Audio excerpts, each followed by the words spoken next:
All right, everybody, let's get this class going here. I want to introduce myself. My name is Glenn Guzman. I will be your host today, and I'm joined today with Mr. Brian Kerr. He will be the co-host, and we're going to be discussing the new generation Greenspeed and Extreme Troubleshooting.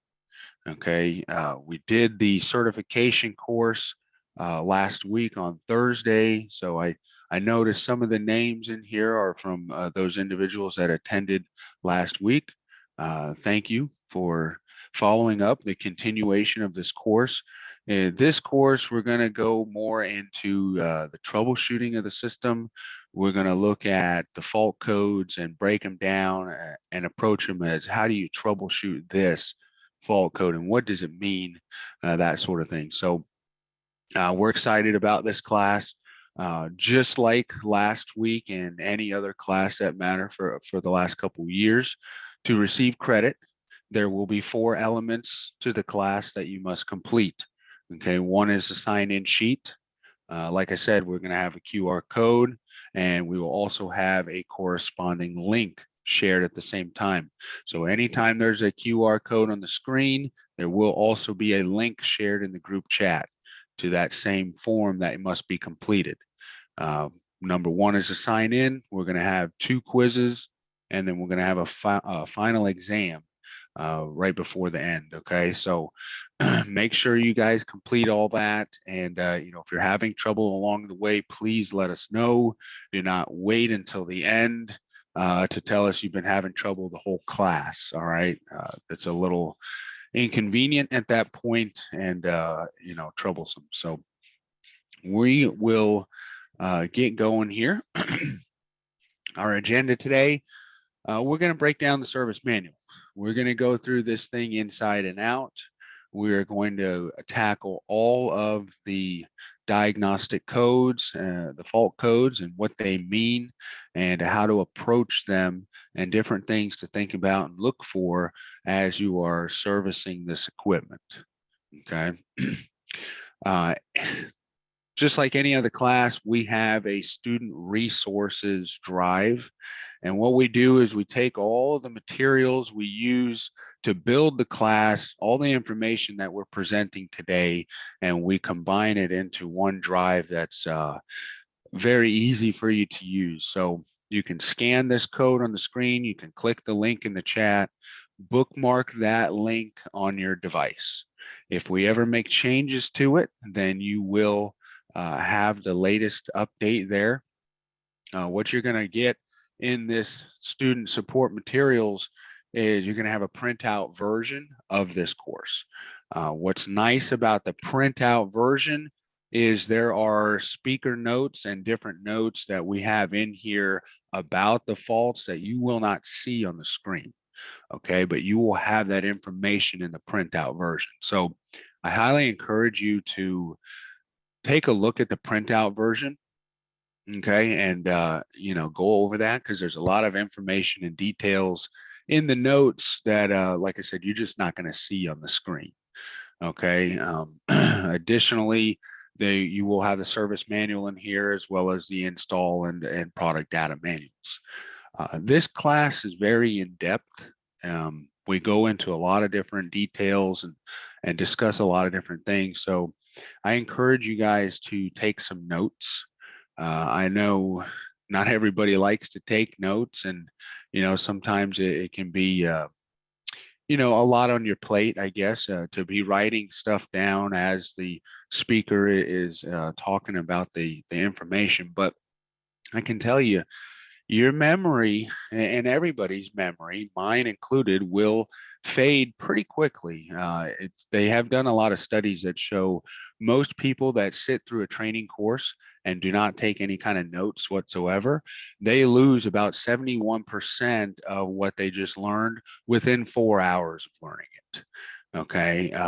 Give them about another 24 hours, and they really only retain about 30%. Okay, so when you take notes, you are reinforcing that information into your brain. One, you are hearing that information, so you're taking it in through your ears. You're seeing it on the screen, so you have your eyes. And when you're writing it down, you are reinforcing that into your brain, and you actually can retain, upwards of over 50% of what you sit through and listen to over the next few hours if you're willing to take some notes. So I highly encourage that. You know, it's just one of those things you do have to practice that sort of thing and get good at it. Um, we do allow you guys to ask questions during the presentation. Try to stay on topic, try to make it relevant, to what we're speaking about. We do have a little bit of time at the end before the final exam for some Q&A. So, then we can kind of get into some more, additional things. But also, Brian will be monitoring the group chat. Okay, so if we're speaking and somebody has a question and they don't really want to interrupt, you can type in your question into the chat function, and somebody will be there to provide an answer for you. Okay, or give you some direction. Okay, so keep that in mind. We are here to make this a learning experience and a fun experience, and hopefully, everybody's on the same page. Okay, so one more thing I do want to say, just keep in mind your mute and your unmute button. We want to make sure you guys are paying attention to that. Sometimes people inadvertently click the unmute and they don't realize it can be a little distracting. So just keep an eye on that, and do not I mean, if you want to, you can do a direct message, but I'll tell you right now, I probably will not answer it, especially if I'm speaking. So if you do have a question, make sure you address it to everybody, okay? Because there's probably other people that have that same question too. All right. So tool check, right? What kind of tools do you guys have, and what kind of condition are they in? With this equipment, it is highly advantageous and highly recommended to have a true RMS meter. Okay, and we're going to talk a little bit about true RMS and what that means, and why it's important to have one of those meters as we continue on through the presentation. Another thing is the thin meter leads. Troubleshooting the system in time at a lot of times involves checking voltages at different connection points through the wiring harness while it's connected. Okay, so if you have a wiring harness connected to a board, you need to be able to get in behind the harness with some thin meter leads so you can check the voltage while it's connected. It's very easy to pull the plug off and check the voltage, but sometimes that's not always going to be definitive, and you really need to know what's happening when that harness is connected. So if you don't have these tools, they are not very expensive, and again, highly advantageous and recommended to have these sorts of things. The primary control module, or the PCM, is what we call it. Okay, this is the brain of the system. There's a lot going on in this board. Okay, and we're going to break down some of the different connections and things on this board here. So looking at the top half of the board, okay, you have the Bluetooth module plug. All right, this pressure transducer. You have P1 and P2. They are not labeled, and they are interchangeable. And we're going to talk about how and when to do that from a troubleshooting standpoint when we get there. Okay, but here you can see the plugs and what they are used for. This plug here in the top right is the VFD communication. So the PCM is constantly communicating with the VFD through this plug. You have your outdoor discharge thermistor, all right, suction thermistor, and your outdoor air and coil thermistor. Okay, so 3 thermistors there, and we'll talk about those as we get to them. Of course, you have a pressure equalizing valve. The pressure equalizing valve will open before the cycle starts, and it will open after the cycle ends to relieve the pressure differential across the compressor.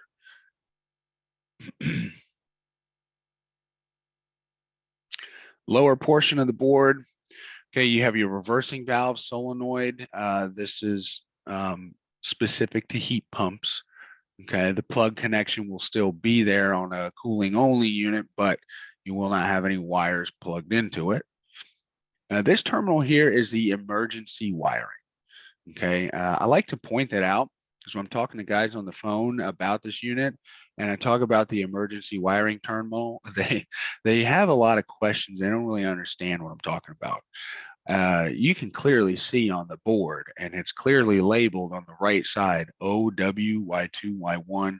Okay, the Carrier Infinity units have been using a terminal like this in a few different models for quite some time. If you're not familiar with this, we will be talking about it here shortly and how you can use this to get the system operational. Your ABC plug, or the more technical term is the Phoenix connector. This is your communication between the indoor and the outdoor unit, okay? Electronic expansion valve VI, you can see the dash VI. This is for vapor injection.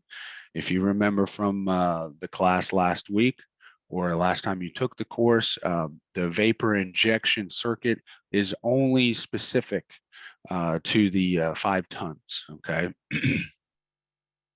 You also have an electronic expansion valve for heating. You can see the dash H there. So that's for heat pumps.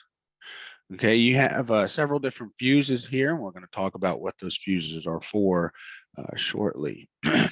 You also have a transformer, SEC 1 and 2. So this board will be powered by a 24-volt transformer.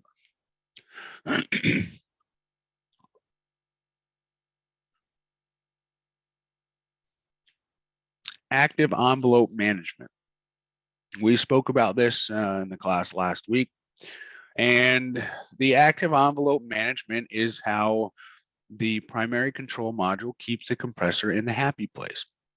Okay, this is the happy place inside this envelope. All right, and if the compressor stays in there, you can see it will have long equipment life. Okay, this is the operating point here, this red dot. Okay, so if this operating point starts to stray outside of the envelope, you can see shortened life here. Okay, shortened life. All right, so it's very important that the compressor stays in the envelope, and it's done with active envelope management.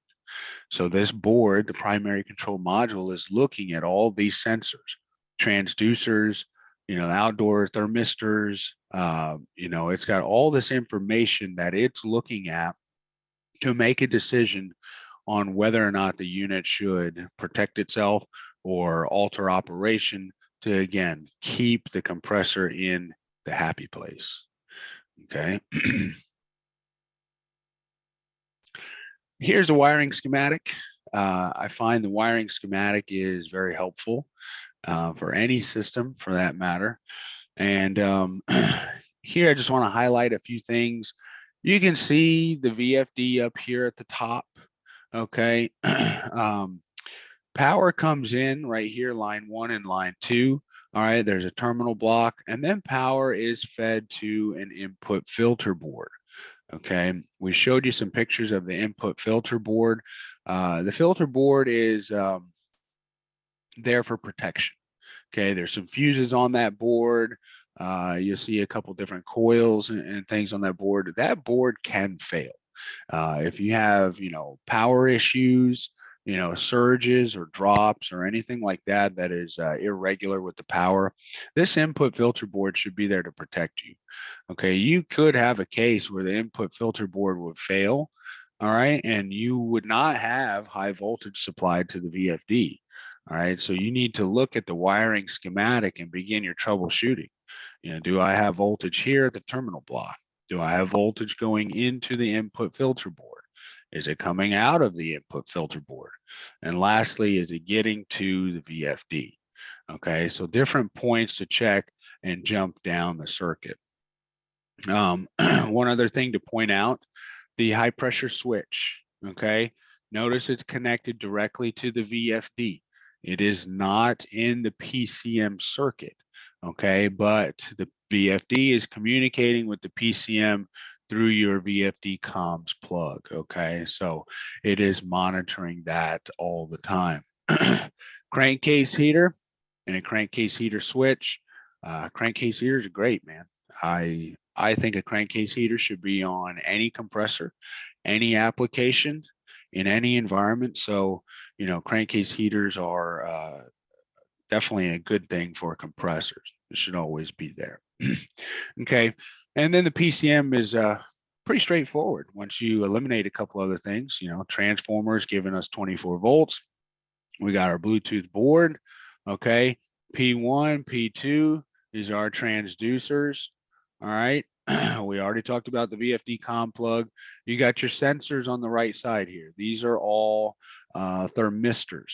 Okay. The pressure equalizing, reversing valve.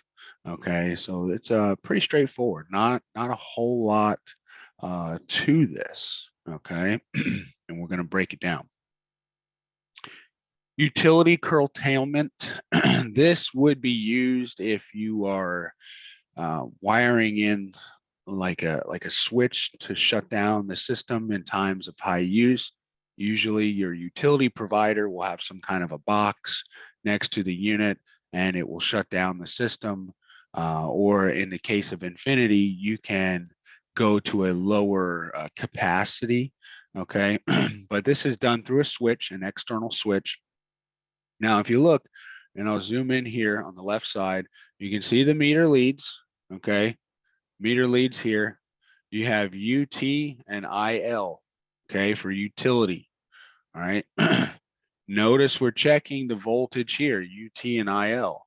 The meter shows 26 volts, okay? So there's our 26 volts, all right?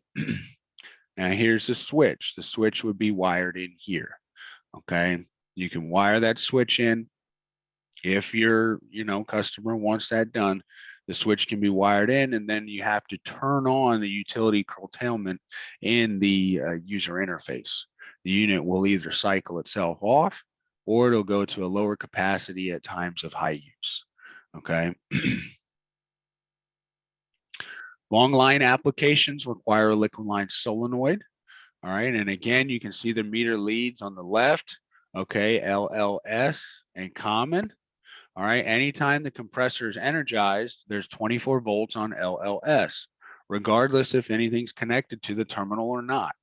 Okay. You can see here, there's nothing connected to this terminal, but we have 26 volts between LLS and common. Okay. You can use that to troubleshoot. You know, if the compressor's on, like I said, you should have 24 volts on LLS, and you can double check that. If you have a liquid line solenoid, then you're going to wire it between LLS and common.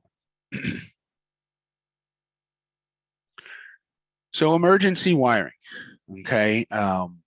What can we use this for and why is it there? All right, let's say, for example, we have a failure with the user interface.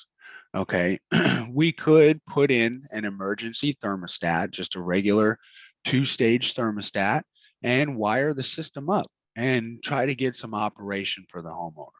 Okay, you see you have Y1, Y2, W, and O. Of course, there's a common.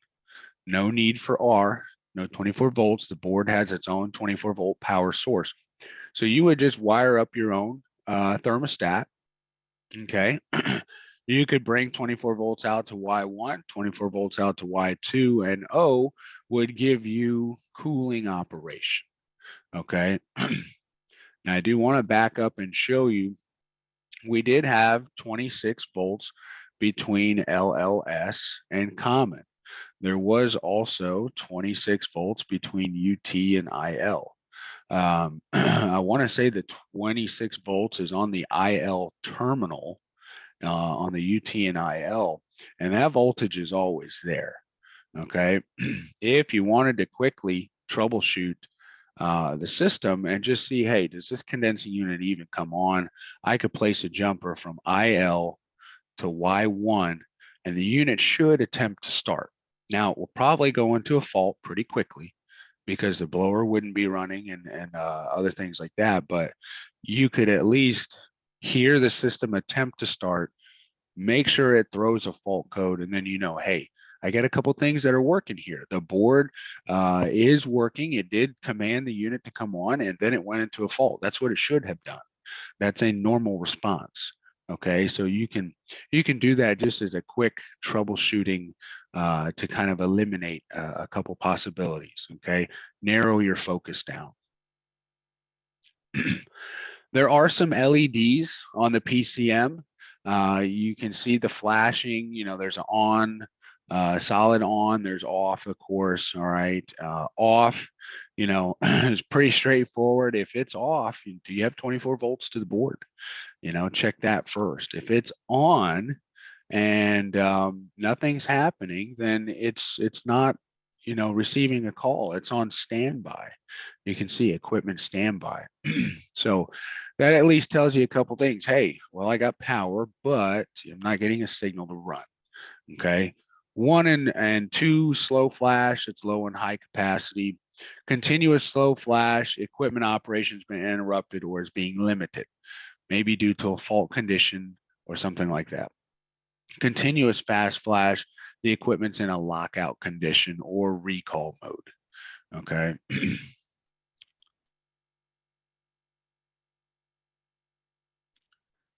So recall mode, you know, what is recall mode?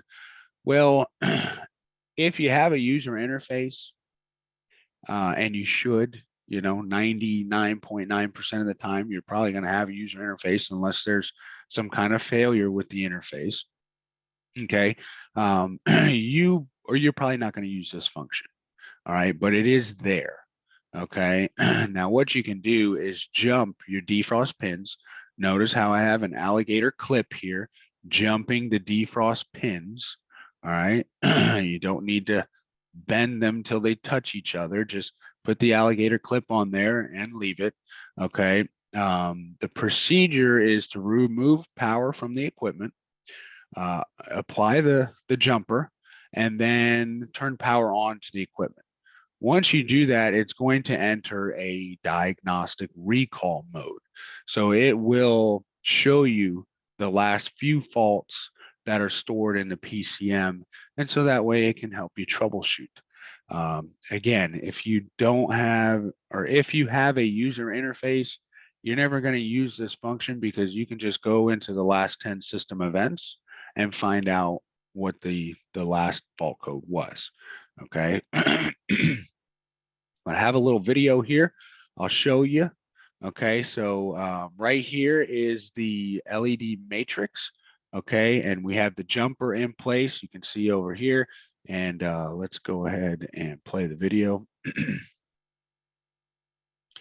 So you can see it's displaying recall on the screen. Now, when we shot the video for this, there was no previous fault code. So it just says recall. Okay, but if there was a fault code, it would display recall and then it would display the last couple fault codes in priority. Okay, so it's pretty straightforward, easy to use. But again, you're probably not going to use this function because you're going to have a user interface. So let's look at the fault codes. Okay, these codes are separated into a primary and a base code. All right, if you look at the user interface, you can see 17-00, 14-00. So 17 is going to be your parent code, and the -00 is going to be your base code or child code, if you will. Okay, you could see a -00 on the user interface. If you do, the UI received the primary code, but not the subcode. There's nothing wrong with the user interface. You're not going to find 17-00 or 14-00 in the manual.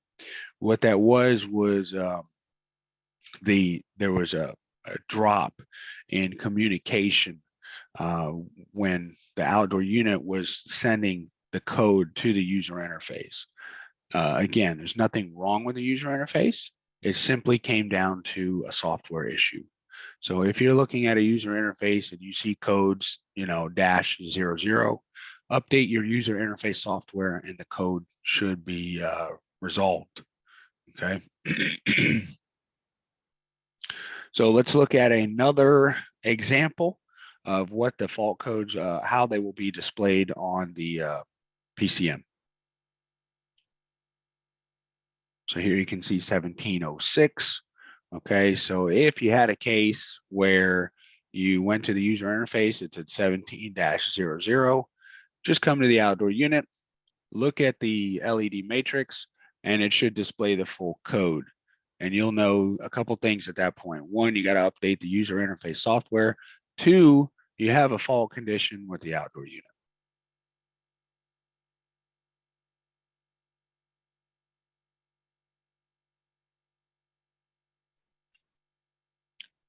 Okay, the subcode decoder. All right, the faults are separated a little bit here. 0 to 40 is a fault condition, 41 to 80 is a malfunction, and 81 to 90 is just a condition. Okay, if it's a fault, there's a problem that needs to be addressed, but the system will continue to try and operate. If it's a malfunction, the system's going to shut down or lock out, preventing damage to the system. And if it's a condition, then it's not really a problem, but it's just making you aware of something that may need to be checked. All right. Here you can see the base code on the left, 31, the fault, 11, 16, 19. If it's a malfunction, it's at 58. So you would see 3111 or 3158. Okay, example. So compressor high pressure limit. These are all due to a high pressure issue being the base code of 31. VFDs, okay. The 2 and 3 ton have the same VFD. The 4 ton has a different VFD and the 5 ton has a different VFD. All the VFDs have the same R and G and A LEDs, and they all mean the same thing. They're just in slightly different locations. Okay, but this way you guys kind of get a feel for the LEDs, where they're placed, and what they mean. Okay. So R1 is red, high voltage present in the DC capacitors greater than 40 volts.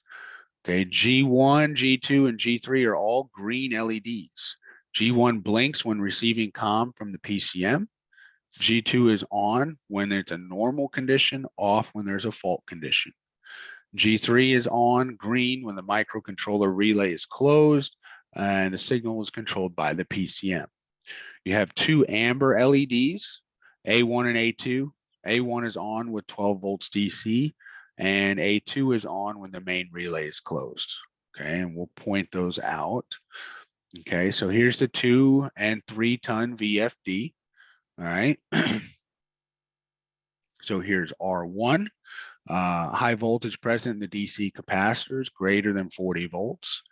G1 blinks when it's receiving comm from the PCM.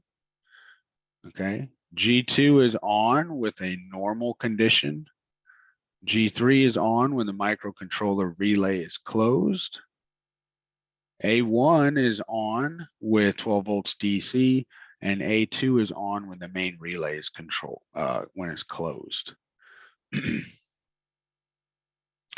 4 ton, again, it looks slightly different, okay, but the LEDs mean the same thing. You got your R1, high voltage in the capacitors, G1, communication with the PCM, G2 should be on in a normal condition, G3 is on when the microcontroller relay is closed, and A1 on with 12 volts DC, and A2 is on when the main relay is closed. The 5 ton, again, a little bit different, but they all mean the same thing. R1, high voltage present in the DC capacitors. G1 blinks when it's receiving communication. G2 is on normally. G3 is on when the microcontroller relay is closed. A1 is on with 12 volts DC, and A2 is on when the main relay is closed. Okay, so those LEDs do mean something, just so you're aware. All right. Now, we spoke about before using the Bluetooth board and the Service Tech app. We had recommended you guys download the Carrier or Bryant Service Tech app. And remember, you need an HVAC Partners account, login information to use the app when you connect to a system with Bluetooth. Okay. So the next screen is going to show you just some of the different screens, some of the different processes that you will go through when you are trying to connect to a piece of equipment for the first time. Okay, so you're going to click your app, Service Tech. Then you're going to see your screen here. You want to connect to the equipment. Okay, remember, you're going to have to be within 10 feet. It's going to search for the equipment. All right, you're going to select new equipment and then pair. Okay, again, make sure you're within 10 feet. It should try to connect, and you could possibly see an activation error. If you see something like this, I want you to take a screenshot of this, and there will be some other information that you need to acquire and get a hold of us so we can help you resolve the issue. Okay. But once you're connected, you will see at the top the model and serial number so you know which unit you are connected to. You can only connect to one unit at a time. All right. You cannot connect to multiple units. Now, your device could be connected to multiple Bluetooth devices. For example, I was playing around with one of these units and I have a watch that's Bluetooth. I have an earpiece that's Bluetooth, and I had both of them connected to my phone while I was using the app connected to the equipment through Bluetooth. Okay, so your device can connect to multiple Bluetooth devices, but you can only connect to one condensing unit at a time. Okay. If we look at the system, all right, you can see some screenshots here of the equipment in operation.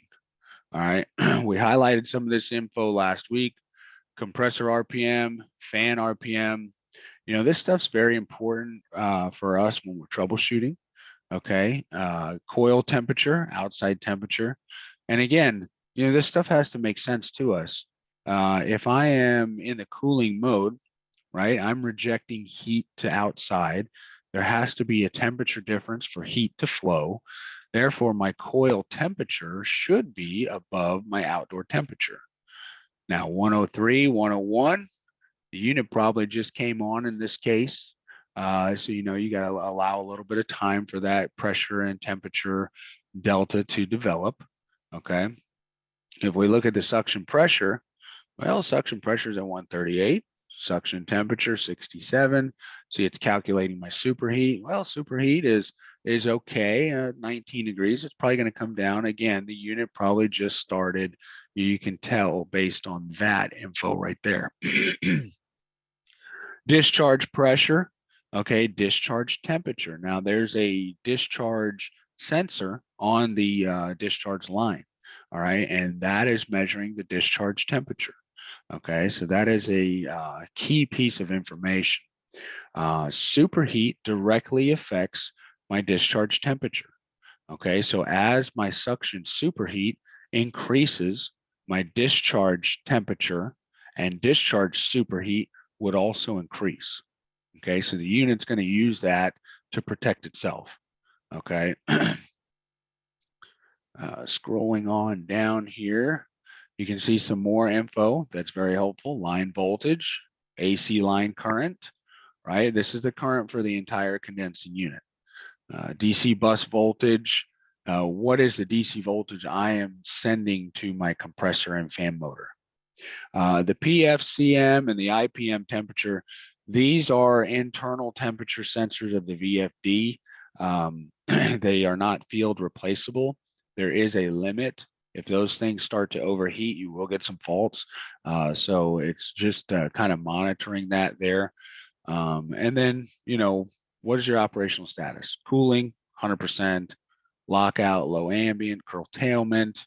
Okay, so your utility, if your utility switch was active, then it would tell you, yes, I'm active, currently limiting operation of the equipment. Okay. You got to click the refresh button every so often to pull new data here.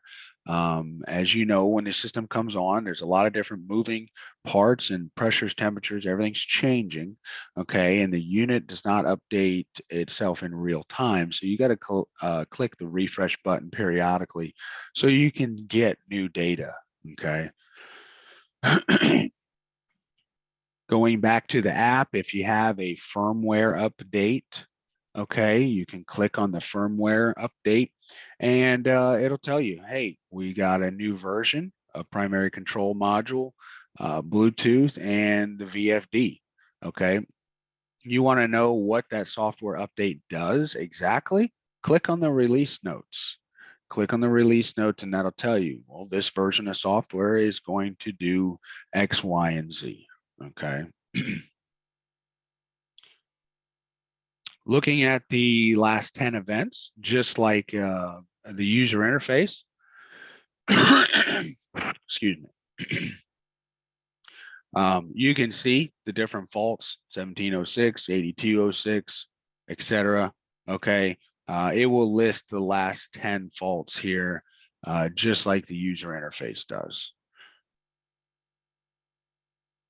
Okay, going back to this activation error, if you are trying to connect to this unit through Bluetooth and you get the activation error, take a screenshot of this screen and we will need some additional information. On the Bluetooth module, you can see the Bluetooth module on the left side of the screen. You would have to take that board off and get the serial number from underneath. Okay, this picture is from underneath the board. Okay, and I'll show you. Here's the board on the left. Here's the board on the right. You can see the serial number there. I'll zoom in on it. That's going to be the key piece of information we will need to get with the factory and get that issue resolved so you can connect to the unit. Okay. It doesn't happen often, and it happens less and less the more we tell people about it, but every now and then you do see something like that. So that's the activation error with the app. Okay. So software. What is software and what is firmware? You hear us using the two terms quite a bit. And what's what, right? Okay. Well, software is a set or a collection of instructions, and the data tells the computer how to operate. Okay. Physical hardware in the computer will do the work, like the drive, that sort of thing. Basic programming language consists of zeros and ones. I think we all probably know that. A CPU is a central processing unit, and a GPU is a graphics processing unit. These two units will process instructions and can perform tasks such as displaying text on a screen, causing a change in state on the screen that would be visible to the user, and the user will be interacting with software most of the time. Now, firmware is a specific class of computer software that provides control of a device's hardware. It acts like the backbone on which the software can operate. So firmware can provide the operating environment for the hardware in a device or computer, or it can also act as the operating system in some cases. Almost all electronic devices contain some sort of firmware, and a reason to update firmware would include fixing bugs and adding features. Now you will see, and you probably have seen the term EEPROM, which can get used quite a bit with these sorts of things, circuit boards and stuff like that. And what that is electrically erasable, programmable, read-only memory. That's EEPROM. It's a type of non-volatile memory used in microcontrollers and computers and remote keyless systems. Now, why is that important? Well, it's non-volatile. So that means the information on that board is stored when you lose power. Okay, you reapply power, that information is still there. It's non-volatile. If it were volatile, that would mean every time power was cycled, you would lose all the information on that board. Okay, so you may frequently interact with, update, delete, add software to a device, but the firmware will always stay there in the background. Okay, so those are two, that's the difference between the two. Okay, now I want to kind of give you a little background with that because this unit is heavily reliant on software and firmware. Okay, but at the end of the day, it's just an air conditioning system, and the software and firmware is just a set of instructions, parameters. If something happens, then we need to do this. Remember, the PCM is keeping the compressor in the happy place, the envelope, right? If it starts to stray outside of the envelope, then it's going to reel it back in. Okay. Yeah, EEPROM, electrically erasable, programmable, read-only memory. Okay, so I want to jump over to a spreadsheet. Okay, this is just a little program that I wrote a couple years ago. It's really basic, but that's the point, to show you how basic this stuff is. Okay, so the software in the system is just if then statements. Okay, if something happens, then I will do this. Okay, and that's how it keeps the compressor inside the envelope. If the pressure gets too high, then increase the fan motor speed. Okay, for example, and I'll just show you by clicking on some of this here. You can see it may be a little small for you, but I tried to blow it up as much as I could. But suction sensor reads 100 degrees, click yes. Suction sensor reads 74 degrees, click no. So if I click yes, then it reads suction shut down, suction over temp event. Okay. Okay. I can click it again. Suction sensor reads 100 degrees, click yes. Suction sensor reads 74 degrees, click no. If I click no, then something else happens. Continue cooling, open EXV. Okay. And this little program is just simply if then statements. All I say here is if someone clicks yes, then you display shut down suction over temp event. If someone clicks no, then you display cooling open EXV. Okay, and it's just to show you that that's what the software and firmware is doing, is looking at suction temperature, pressure, compressor amperage, RPM, outdoor temperature. It's looking at multiple things, and it's saying, okay, if this is within my parameters, then I will continue cooling. If something gets outside of my parameters, then I will reel in the operation. I'll slow the compressor down, something to that nature. Okay, so don't get hung up on the software and what it does, and don't get scared of it. When these units first came out a couple of years ago, there were people that were terrified to touch the user interface because they didn't want to mess up the software. Well, you're not going to mess it up. Okay. So let's look at some system control and software faults. Now, these faults, as we continue through the class today, they are all grouped together from the point of how do I troubleshoot this fault? Okay, so these faults are not going to be in sequential order. They're going to be grouped together based on how you troubleshoot it. Okay, so keep that in mind. We're not going to go from 0 to 100. We're going to jump around, and different faults are going to be grouped together because you troubleshoot those faults in the same manner. Okay, so 1353 system control upgrade required, and 1382 system control upgrade. What does that mean? The system control is out of date, and it should be upgraded to take full advantage of the features and functionality of the equipment. So if you see that, you got to update the user interface software. Okay, pretty straightforward.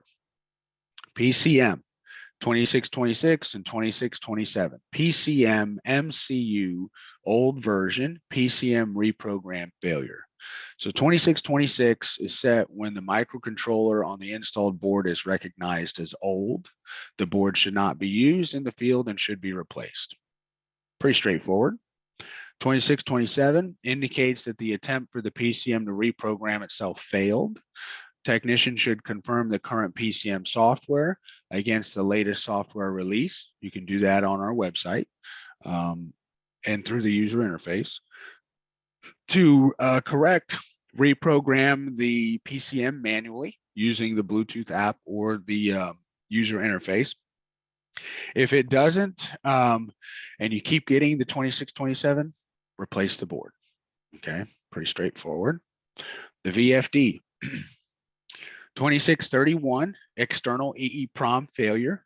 Hey, there's EEPROM, electrically erasable, programmable, read-only memory. There was a failure there. If that happens, you're going to have to replace the VFD. Okay, no way around it. 8827, VFD reprogram failure. Try to update the VFD through the Bluetooth app or through the user interface. If you continue to get the 8827, replace the VFD. Okay, so those are all pretty easy. 8839 VFD microprocessor fault and 8879 VFD microprocessor. The VFD has internal diagnostics to verify the microprocessor is operating sufficiently to maintain safe operation. If there's an abnormality detected, then you're going to get one of these codes, 8839 or 8879.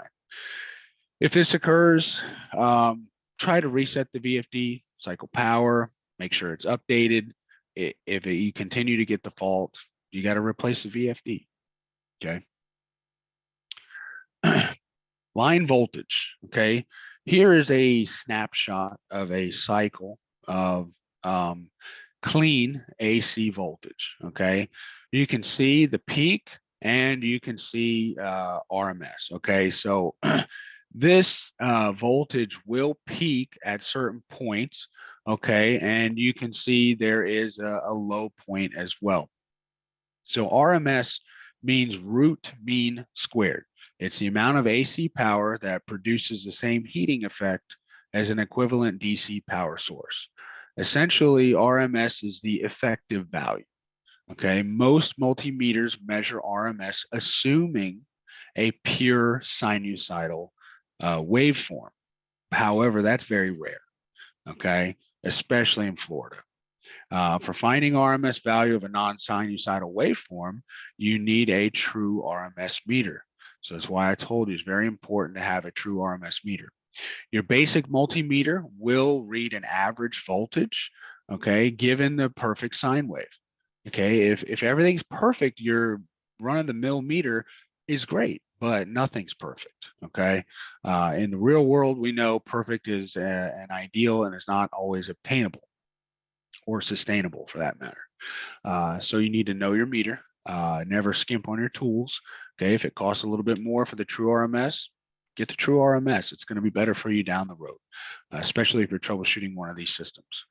You should always have 2 meters for that matter.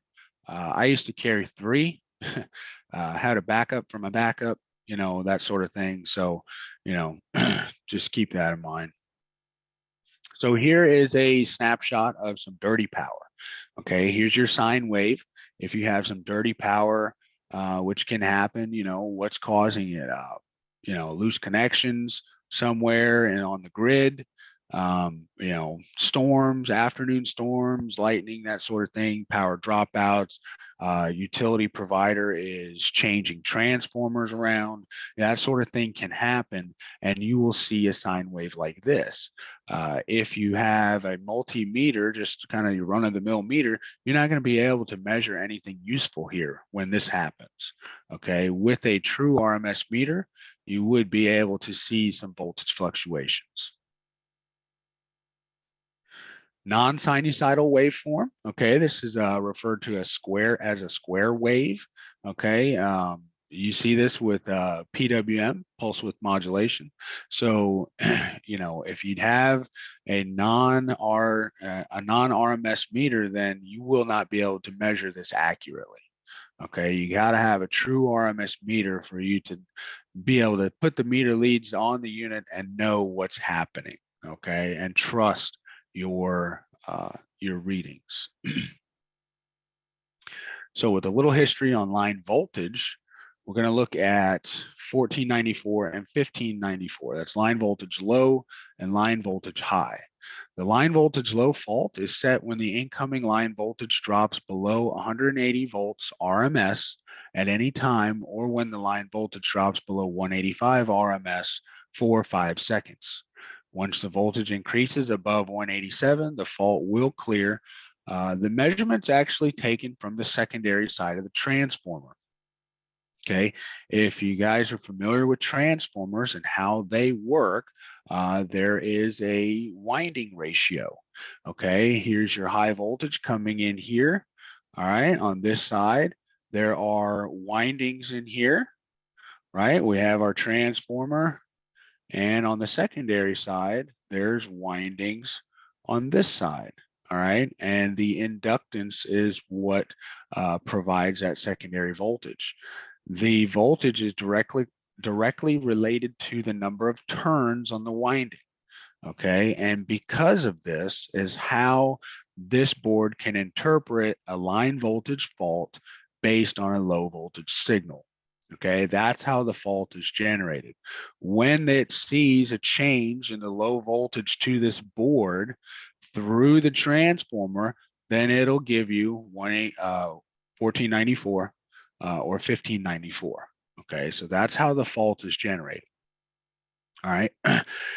If you have either one of these faults, you'll need to confirm the high voltage applied to the equipment and check your secondary voltage being supplied to the board. Okay, check for loose connections, whether it be high or low voltage.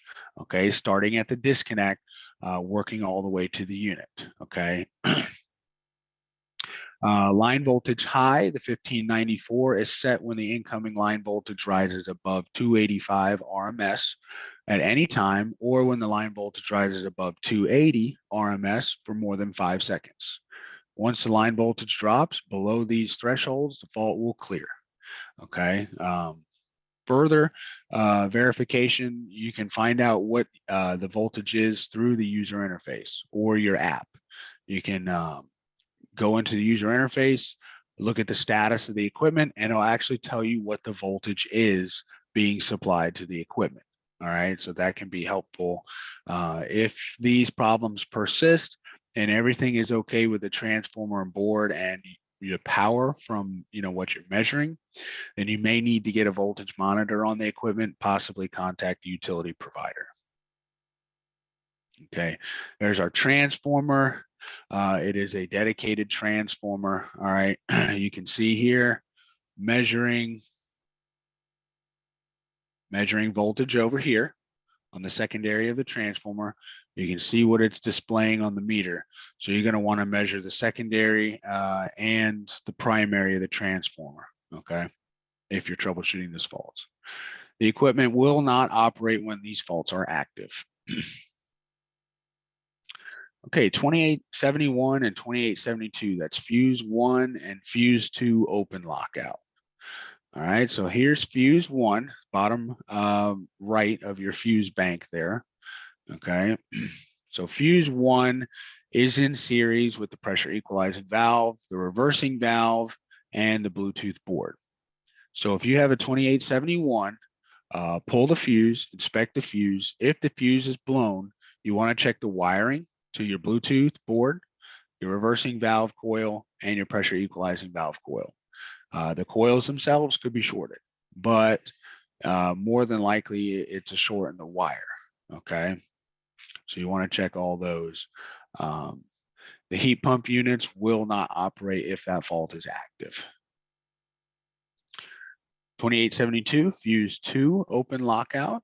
Okay, that is in series with the liquid line solenoid. If you don't have a liquid line solenoid valve, that's okay.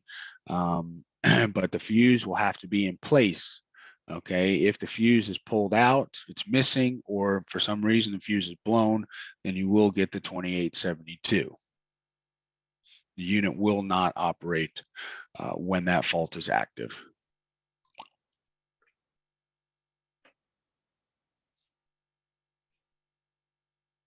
So here you can see main power, that's the 4 amp fuse, okay, from the transformer into the PCM. You have fuse 1, pressure equalizing valve, reversing valve, and the Bluetooth module. And then fuse 2 is for the liquid line solenoid valve.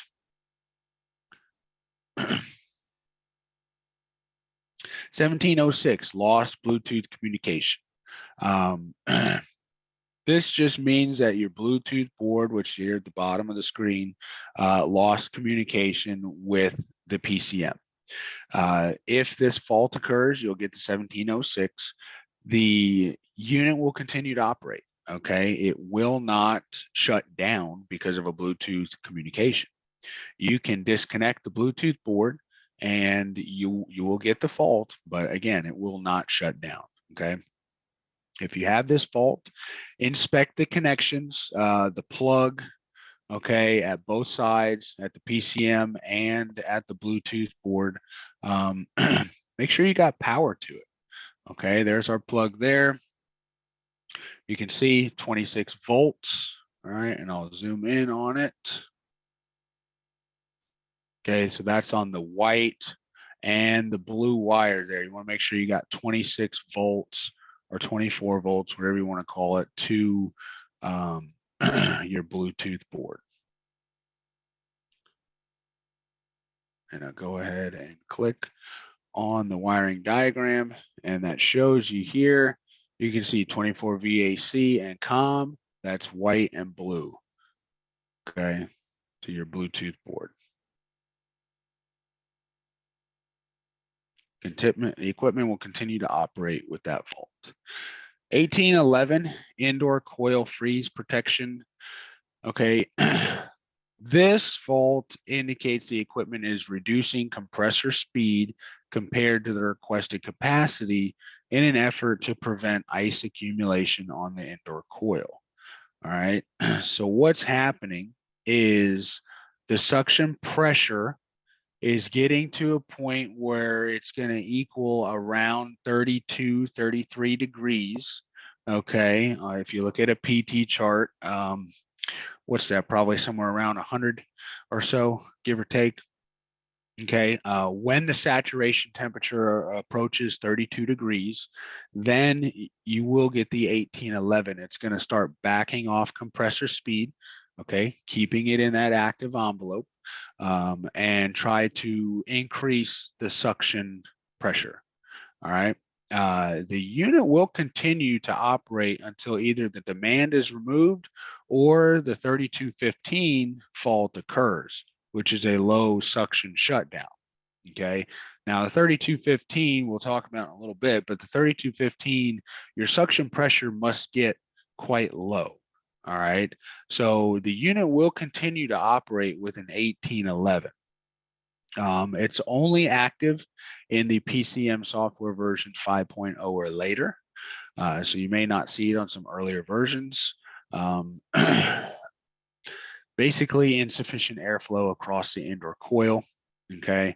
Look for stuff like that. Dirty coil, dirty filter, issues with the ductwork, stuff like that. Okay. Insufficient refrigerant charge could also cause it. All right. So here you can see 1811 indoor coil freeze protection. Okay. Model plug. There are several model plug faults. Okay. And the model plugs are very important. Okay. The PCM detects the model plug value at power up and configures the operation of the equipment to the model identified or specified by the model plug for the remainder of the power cycle. Model plug diagnostics will occur while the equipment is operating, but changes to a model plug will not affect the equipment until power is cycled. Okay, so basically what it's telling you there, sorry about that, is that the PCM will remember the most recent valid model plug. This is an upgrade over previous units because previous units would fault once the model plug was pulled out. Okay, so you can get a 2522 is a model plug missing, or a 2562, which is a missing lockout. Okay, so 2522 indicates a valid model plug value is present in the memory, but the model plug is not currently installed. The unit will continue to operate. If a valid model plug is in memory, it continues to operate unless power is cycled. Okay, and then it's going to lose it. To clear, you have to remove power, install the correct model plug, and then reapply power. 2562 indicates no valid model plug present and no valid model plug in memory. So when would you get a 2562? You just changed the PCM board, you didn't put the model plug on, and you powered the system. There's nothing in the memory and there's nothing plugged in. Okay, so that's when you would get it. Now, 2524 indicates that the model plug presently installed is different from a previously stored value. It occurs when the model plug is a different value or an invalid value. You can also get a 2561, invalid plug lockout. Okay, it indicates the currently installed model plug is not valid and does not match variable speed software. So you could get that fault if you took the model plug out and you put in a model plug for a 25HNB, which is a two-stage unit. Okay, 2563 is a mismatch lockout. The physical sensed model plug is recognized but not compatible with the installed VFD. Okay, so what does that mean? Well, let's say I had a 5-ton system. I took the model plug out and I put in the model plug for a 2-ton variable speed system. It's going to say, hey, we recognize this is variable speed, but it's not matching with the VFD we have. Okay, so that's when you can get that fault. Model plug data is on your wiring schematic. Okay, it's in this presentation. It's in the service manual. It's in the installation manual. Okay, but the biggest thing I think is right here, right next to the electrical schematic. Whenever I help someone with a model plug issue, I say, hey, take a look at the wiring schematic. I said, you have a chart on there that shows the model plug resistance value? Oh yeah. Okay, well, you know, take a look, okay, because that information's there. Okay, you don't need to call tech support for the model plug information. All right, but we're certainly happy to help you. Okay. 8713 and 8753 is VFD initialization, fault, and lockout. So the VFD communicates the identification information to the PCM when initializing a run. Okay, the information is used to identify the equipment and reference the correct operating tables. When it's unrecognized, information is received. You get the 8713 and the 8713, or I'm sorry, 8713 and 8753. All right, you get a 4-hour lockout with the 8753. The most likely cause of these two faults is an incorrect model plug. Okay, now you're probably going to have one of these other, invalid plug lockout or a mismatch, something like that, before you get the VFD initialization fault. But just keep in mind that fault is there and you troubleshoot it the same way. Okay. 5101, 5102, this is the outdoor air temperature sensor, open and shorted. 5201, 5202, outdoor coil temperature, open and shorted. Okay. The air and coil temperature sensors are 10K ohm thermistors. Basically, when the OAT open fault is active, the OCT value will be substituted in place and the compressor operating speed will be limited to 2,700 RPM. Same thing happens with the coil.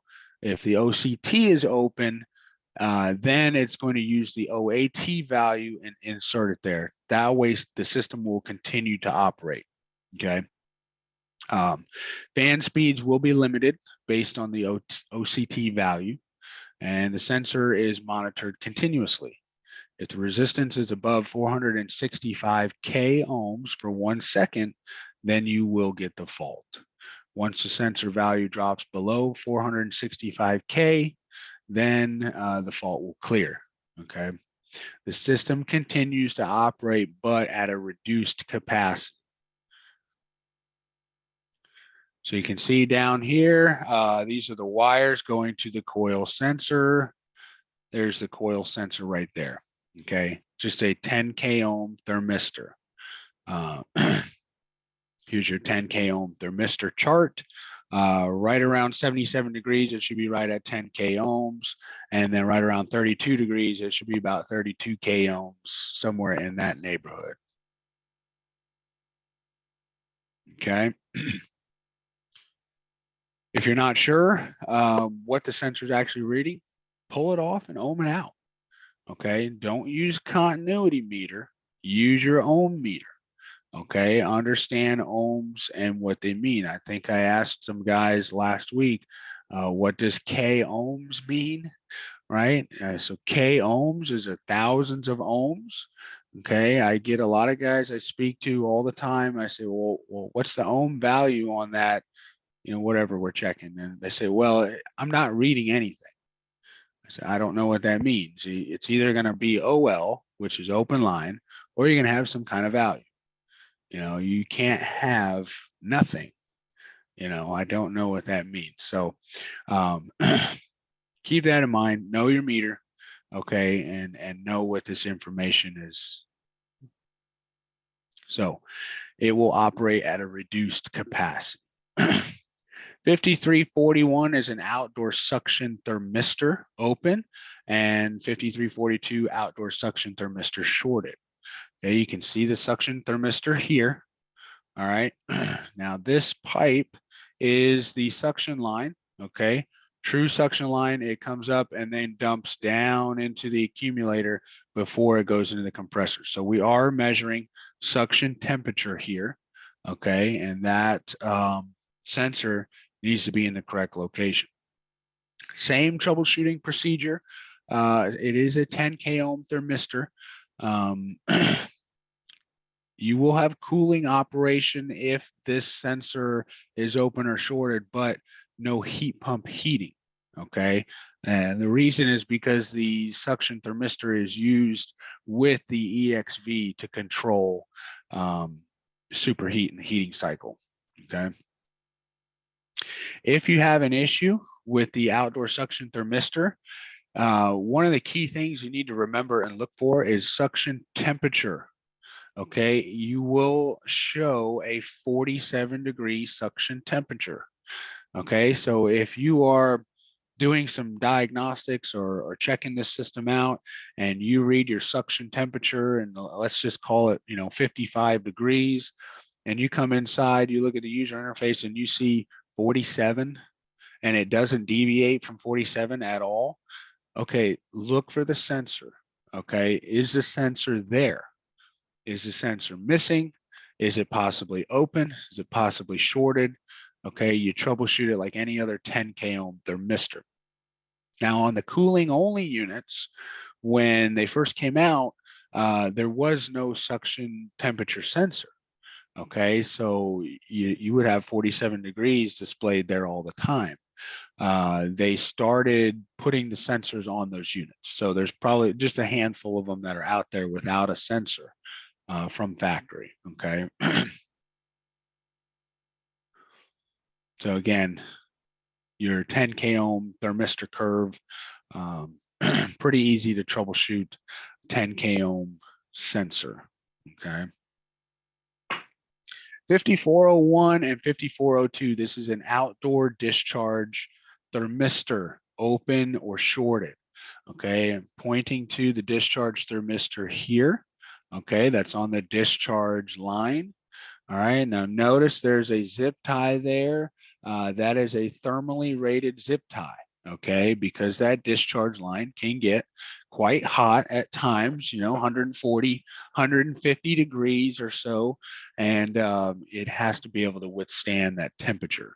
You can't really just use any old zip tie there. It could cause a problem over time. Now, the discharge thermistor is used to protect the compressor and ensure discharge superheat is present at all times.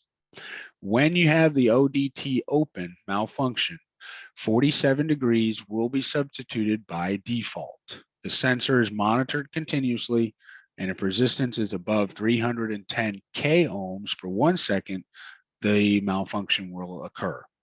Once the sensor value drops below 310 K for 1 second, the malfunction will clear. Okay. Achieving discharge superheat is an integral requirement for startup. When the sensor does not read a valid value, the system will only run at a startup speed. Okay.